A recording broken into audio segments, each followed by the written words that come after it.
Now, we're, This is Anthony Tony. yes, this is an artist that I'm very, very fond of. I've had him for about 34 years. And Mr. Tony probably has the most prestigious background in the gallery. He's oil on canvas. It almost seems almost like German expressionistic a little bit. It does, it does. Like Franz Marc, kind of. Yes, it could be called expressionistic abstract, it could be called German expression. It's not. He calls himself, in his book, he's written 4 books on creative painting and drawing. And he taught at the New School, I don't know, for like about 35, 40 years. He's an intellectual painter, I would say. He tells a story, paints people in relationships to atmosphere. Which would be expressionistic. Which is expressionistic, but he says he's a modern realist. So he's taken all the awards in National Academy, which is probably your most prestigious. It would be comparable to the Royal Academy in London. I think it's the highest tag you can have at the internet. For instance, the Hudson Valley Group, if I want to look up an artist to see what they're selling for, whatever, when they have the tag NA or ANA, which is Associate NA, the end of their name, you know that it's going to hold its value, whatever. Some people said, oh, you buy your way in. You don't. You paint your way in. You really do. So you have to be judged by your peers? Exactly, exactly. So his color, he's known for his color and his objects. This is called Corner in Spain. It's a very beautiful painting. It never bores you. I don't have too many left because Tony now is 86, and he's taken all his things out of every gallery he had in New York, and he's the only gallery that has them in New York now is mine, the Virginia Barrett Gallery. He's in San Francisco now with his daughter, who is also an artist, but she's a graphic artist. One day I'll get her things in too, because I like them. But he's in San Francisco. So you're the only one representing him in New York? That's right quite now, an honor. yes. Yeah, I felt it was because they came when the daughter moved him to San Francisco, so she could be on the outskirts of San Francisco. She could be near her father, and they came to the gallery, and she said no because you dealt with him for so long and everything, and done so well with him. Stay here. I will say that I think the prices for the caliber of work there again are ridiculous. This one is what, 13,000. Now I have, and they go down to 1,500. These are his newer ones. He's painting a little bit more impressionistic. Going more for the landscape. Not so. The reflections are good. Tony is always good. He's always recognizable. He has a very recognizable visual vernacular. He divides his canvas in 3, much like Rembrandt did. So no matter where you stand or where you sit, you will get what he calls a perfect composition. Anyone that acquires a Tony, I usually try to get a book, one that he has written, so to give to them? To give to them, so that if they're in doubt about how to read them. But you read a type of painting by constant exposure, and then all of a sudden. I know that's how I learned how to develop my eye with art. Was my brother would bring his paintings or woodcuts to the house. Woodcuts? Good. Yes, and I would just sit there, and I would not try to get the meaning right off the bat. No. I would sit there, like either when I was doing my music, or whatever, and I would just like absorb the work of art, and all of a sudden, like I would, after time, all of a sudden, like I had a meaning. All of a sudden, like I got it. I don't even know if it's the meaning intended by the artist. 'Cause I would get my meaning from it, and I would understand it, but it wouldn't come. It doesn't come from the first bat. That's why, like, I hate going to a museum and just rushing through like each painting. When I go to a museum, I sit down. I go usually just check out one artist for like a couple hours in there. And reflect upon it and look at it. And I know with being in the gallery a long time, you know, you get something from a Do you ever have a painting. sadness when you've been with these paintings and someone comes in, I do. even though you're glad to get the money? Margaret will tell you that. I say, they ruined my entire wall. A big painting will go out and I'll say, the whole wall is ruined, Margaret, let's go. We have to rehang, Like redo almost it. like a sense of loss, like when your children is gone? It is, actually it is. Now, I love this painting. I mean, when this goes, I'll be, you know, Tony is gone. But these are 2 resales on Tony. Look These at were, these. yeah. These ones now with These the, up, up on the wall? right, up on the wall, these 2. They were acquired, oh, you can just photo them, you don't need me in that, right? They were acquired about, I think about 20 years ago. Now there again, why the people brought them back, I'll never know, although I do know.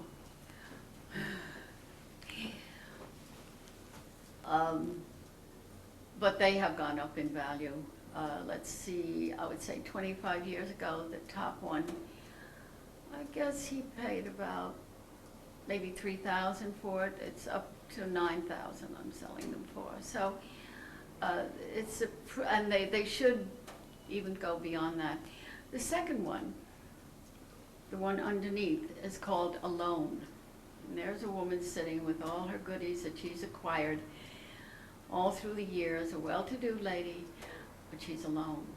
And Tony was so taken by that he painted that. And he has a whole chapter in his book On those paintings? dedicated to the patterns and how to utilize space, line, and color, how to tell your story that way. He's a narrative painter, and as most of them are. So he's consciously working, trying to direct the viewer's eye. And that's exactly right, yes, yeah. The one up there is another, I think we saw the one before, the Arabesque 2. Now this is another Finlayson, Walt Finlayson. And that's We more in the discussed him direct before. abstract. Like, this is totally abstract. There's nothing discernible in there, but it's impact. And you know what he calls it? It's got a great title, Your Move.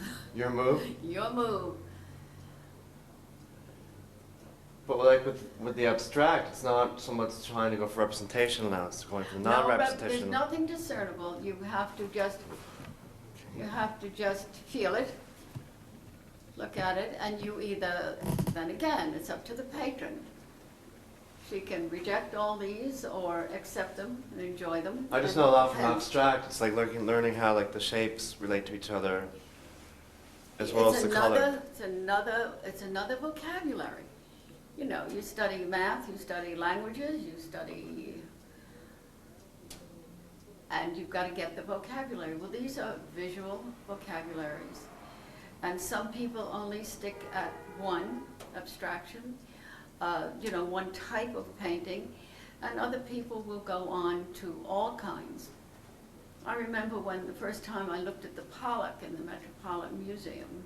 I guess I was pretty young, but I thought, I was fascinated by it, but I really didn't read it, as you say. Well, it You've must have gotta been hard stand because he there. was breaking out of that whole It was tradition. exactly. So I remember sitting, and I don't know, I had seen it about 3 times and given it enough time to absorb, and I always kind of rejected. One time I walked in and I got it. I thought, you know, I like that Pollock. So I kept going back and looking more and more. He had a recipe. Oh, I know. It's Yeah. very interesting because I studied Pollock at first when I used to see him. I used to be attracted by all the Pollock and energy Rick. because my mind worked that way. And then I studied him and I learned over the whole all over composition. You have, yes, I was trying to like not have one place, which is perspective. right. If you look at a Pollock, it's all over. It's all over the entire canvas, and the one at the Met is a good example of his work. Did you catch his retrospective they just had at the moment? Yes. That was yes. beautiful, huh? That was wonderful. It really That was great. My brother got the catalog too. Really? Mhm. Oh, you've got to bring it in. Oh, definitely. He also got the catalog from the Rothko exhibit at the Whitney, Is this? which was last year. Yeah, that I didn't see. I didn't see the Rothko. I remember seeing the Nevelson which was, because it was staged so well. Yeah, I love going to the Whitney. The staging in that is unbelievable. I always love going to the biennial. Yeah, I try to make that too. And then I like, I like the Frick. There's a million museums in New York. Oh that yeah, people just go down and get lost in New York. Exactly, and that's the wonderful Especially part Museum about Mile, when you go from the Guggenheim to the You Met. go to the Met, then the Googie, and then the National You Academy. walk over the Whitney and block. it's all different, and it's all different. It's all different. I think people take for granted the exposure to art around here. I Without never it. realized that when growing up in Manhattan and going to museums constantly, I never realized that other people weren't doing the same thing. You know, not to mention You all know. the galleries are there. You have the fine museums and then the galleries. Right. You know, And uptown, you know, in the 50s, then you can go down Yeah, to the Soho. major ones. Soho is kind of a mixed bag. I don't particularly like it. I also think it's passé now. It is, see, that was the problem. It was so highly stylized and highly touted, and you went and maybe one or two out of 35 artists or 50 artists knew and cared or even stuck with it. Yeah. I mean, that's the thing. And that's another thing in the gallery. I choose an artist who is compulsive. I know when I'm talking to him that he's not going to do one painting or two paintings. Well, it's very interesting. I know you've been going saying to how you work, stay- you've been staying with the same artist. It's not like a high turnover. No, and some galleries make their money just by renting their gallery out. One of these artists paid $10,000 to someone in Soho so that he could show in the gallery. I said, "Are you cuckoo?" So it didn't work To be able to out. have She that kind of didn't sell. money. No, It didn't even work out for he them. felt, oh, he wanted Soho. There's Just be able to where put it that down. was. There's where it was. Well, it wasn't. And But- you lost all that money, huh? Yeah, but he's with me, and I've had him for a long, long time, and he said, "What's your advice?" I don't give him any advice into where to show or who to show with. They learn, as I do, as everybody does. Well, you sounded like it's a constant learning process. So you're always With getting more all of insight us. to the gallery business? Pardon? You're obviously getting more, you always developing insight in the nature of this business. That's it. I didn't realize when I opened the gallery there was so much politics in it. I thought everyone ran a gallery. There's so many ways to make money in a gallery. I mean, I would never rent out my gallery to someone I didn't believe in. I have a reputation, and it seems to be a good one, and it's not enough, I don't get enough patrons probably in here. They seem to just kind of poke their nose in. They feel, "Oh my God, it's too expensive. It's not for me." Maybe we Or is it a sit museum? down here since we're Sure. talking. We'll we only just- got, we'll 15 just minutes do left. Carlton, and then we're finished. I'm saying, we Oh, didn't make it okay. to this tomorrow. I could stop in. No, it's all right, sweetie. We'll finish it today. Well, I have to Carlton's go to fine. work in 15 minutes. Oh, then go. No, it's no. only across. It's only across the street. But I'm Yeah, saying, but like, still, I'd like to get. a little of this in So maybe before we we could do do it this. sometime, or I could come back tomorrow during my lunch break and do it. All right, that's a good idea. Because I would like to have this sit down too. 'Cause To I- sit down too, right. Do you want to do this? And Yeah. then we're finished with the gallery. And then we and can I do the come over sit down tomorrow, tomorrow. like tomorrow, like around 2:30 would be okay. Sounds good. I think I have an appointment. What do? I have to go to my accountant tomorrow because I don't know what's going on there. And then I'm back in the gallery, and there's some people coming in and out, but so what? We can do this. Yeah, well, if someone comes in, they could just stop. Because I Take could your come time. here on my lunch break and Okay. finish Sounds it up. good. Because I got to bring the camera back tomorrow, or else I would just say, do it later in the week. No, that's fine. We can just do Carlton Plummet, and then we're finished with, we covered Yeah, and I'll everything. come over tomorrow. And then tomorrow we do this. We'll do Or the do you Q&A. want to do Carlton Plummet tomorrow too? Whichever you feel. What's comfortable for you? Well, let's finish this up because it's Okay. not 15 minutes, and then we'll do the Okay. Q&A, and then I can. It'll be. I think it's been really good because we've obviously got a lot of footage, so I can You look can look cut it. good and just take the best. Right. Yeah, 15 minutes. Okay, well, we'll hurry through this. Okay. Oh, okay. So this is Carlton Plummer. Now, this whole wall is Carlton Plummer's work. Now, he belongs to an organization called AWS, American Watercolor Society. I say they have, well, what's American Watercolor Society? They're again like NA, only they must be watercolorists. It's a very prestigious organization. Now, if you're an active member of AWS, that's one thing, and he is. There's so many Where is places AWS to go. located? Is it It's in New national? York. They show the Salmagundi Club, and they used to show at the Salmagundi, and now the one that's on Fifth Avenue, way downtown near the park, you know. But once a year they have a show, and I go down both to the NA and the AWS and just check out, see what's going. All the artists from the United States send in their things, and then they're actually appraised or critiqued because of their technique, not the subject matter, but the technique. And this happens Is there to like be a absolutely panel that good. acts as judge? Yeah, they're members of AWS. Now, Wyeth is a member, everybody knows Wyeth. Sure. Andrew Of Wyeth, course. right? And Jamie Wyeth. Then wonderful artists that I used to show in the gallery, and they've gone up to 40, 50, 60,000.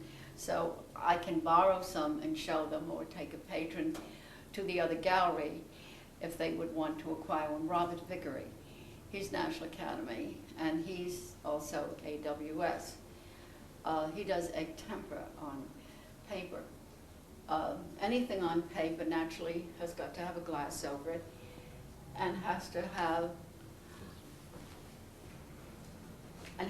a mat, because the mat will keep the glass away from the watercolor. There's another very famous watercolorist called Chen Chi, and his recipe, or his visual vernacular, whatever, involves using a rice paper, and it bleeds. And he's also I'd like to get some Chen Chis in here one day.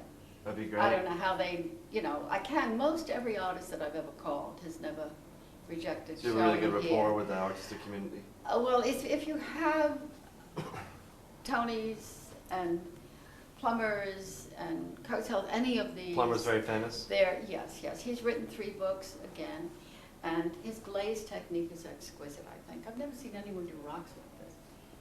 And he always says, there's color in picturesque. rocks, there's color in rocks, yes. Now, he's the husband of the other watercolorist I show you, and she does the very intimate things, like with the little girl and the dolls and the still lives. Now, he does these wonderful, wonderful wilderness scenes. But he's influenced a little bit recently by Tony, and he's going in for kind of the abstract, which is beautiful. So But they also go doing more through landscape. periods, yeah. So they go through periods, and this is another one of his latest That work. must be very interesting as you develop a relationship with the artist to see what phase is there. They will actually ask my opinion. In fact, one time I was viewing a Finlace, and if it's hung for a few weeks and you look, and something disturbed me constantly in it. And he came in one day, and we were both looking at it. I didn't say a thing. He did. He said, "What disturbs you in that painting?" And I told him. He said, "It does me too." Took it out and fixed it. This happens sometimes. Tony the same way. He had something, and the roof, there was something about it that bothered me, because my eye kept going to that instead of wandering in and out. So he did the same thing. "What bothers you, Virginia?" I said, "Well, I don't know, that color something." I said, "Perfect painting, it's a lovely painting, I absolutely adore it, Tony, but that little color, blah, blah." So he corrected. So that happens, not often, but every now and then, and I'm flattered that they Oh yeah, that's a great honor. take my opinion and feel that maybe I've noticed something, but it happens. But as I say, not often. But every now and then you get something, and something will stop your eye. There's nothing here right now that does. Probably told him to take it out and fix it. Yeah. But anyway, that's so. That's the gallery. I guess we've covered every artist in the gallery, or have we? There are some others, but, Okay, great. I gotta run to go to work. okay. But you gonna be free tomorrow afternoon for a little while? You, tomorrow afternoon for a little while. That way we fine. can sit down in the Then corner we and do can the sit Q&A. down, right. I'm going to turn on the heat because I'm freezing again.